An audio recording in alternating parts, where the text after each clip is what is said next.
So you may remember that the original M3gan movie was a surprise hit back in 2022. I mean, the story of a killer robot with killer dance moves really got audiences excited. So of course there's going to be a sequel. Hey everybody, I'm Sean McBride, the movie guy, and today let's talk about M3gan 2.0. Yes, it's me. What a shock, etc. My path to personal growth has been paved with disappointment. I think we can agree that my biggest mistake was that I cared too much. Actually, the biggest mistake you made was murdering 4 people and a dog.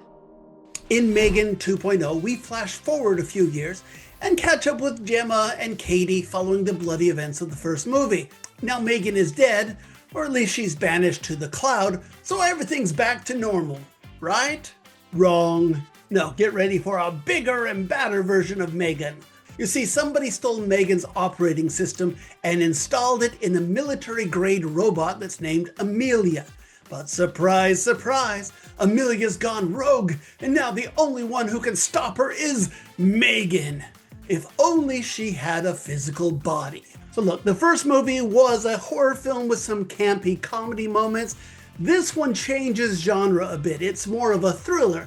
It's still got some campy fun to it, but it's far more thriller than comedy. Now, I will say that I still found M3gan, the character, to be a lot of fun. She's wisecracking and sarcastic, everything you want from this particular character.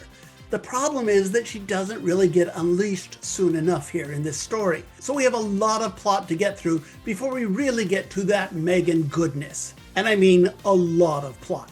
Look, there's a whole MacGuffin about having to track down this motherboard, and then we have to deal with the killer robots as well as human betrayals. I mean, who cares?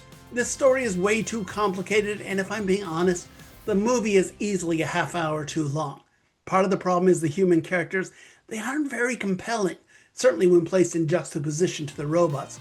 Allison Williams, the star of the last movie, she comes across as unlikable for much of this movie. I did like Jermaine Clement here, but he's only in a supporting character role. It really is not nearly enough to save this movie.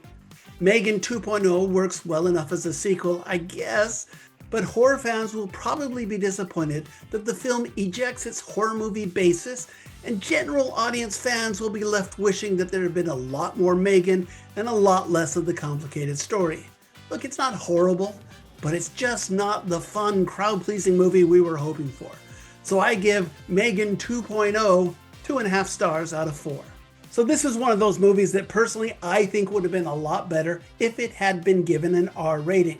That would allow them to, go harder on the comedy and in the blood and guts of the story. But I get it, the film has a bunch of teenage girl fans, and so they have to make it PG-13 to please the fan base. I think that's the bad decision for the story, but probably the right decision for the box office. But hey, that's just me. What do you think? Comment below. And as always, follow me on social media or catch my weekly podcast where my friend Joe Fryer and I go into more detail on all of the week's big new movies.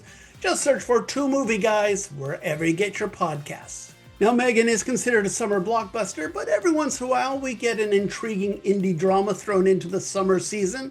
So next up, we'll be talking about that cool and refreshing drink known as hot milk.